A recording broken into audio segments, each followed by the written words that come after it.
Now, if we see price appreciation for XRP and some of these other digital assets, I think that there'll be some pressure on Congress to go ahead and move things through, and especially if we do see the need for the settlement of the back end of the stock market and tokenization of stocks and all these things.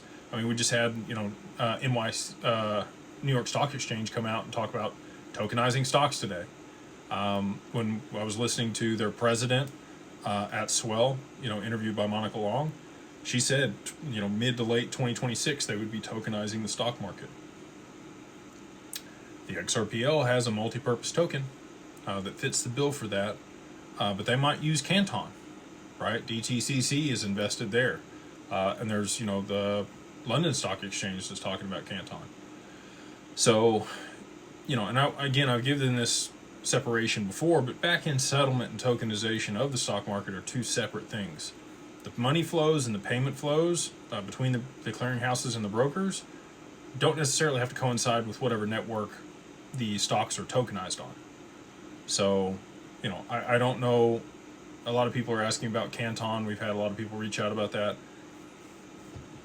We'll have to see how it plays out. It looks good. I mean, obviously, it's kind of like Chainlink. Like, Chainlink has a lot of public information out there. It's probably going to be used. But how valuable is the token going to be? I look at Canton similar to like Quant. So Overledger is great. I think a lot of people are going to use Overledger. I think there's going to be demand for the token. But the token isn't to move value over the network. The token is to pay fees to participate on the network. So if there's enough demand and enough people that want to participate in an ecosystem, there's obviously demand for the token.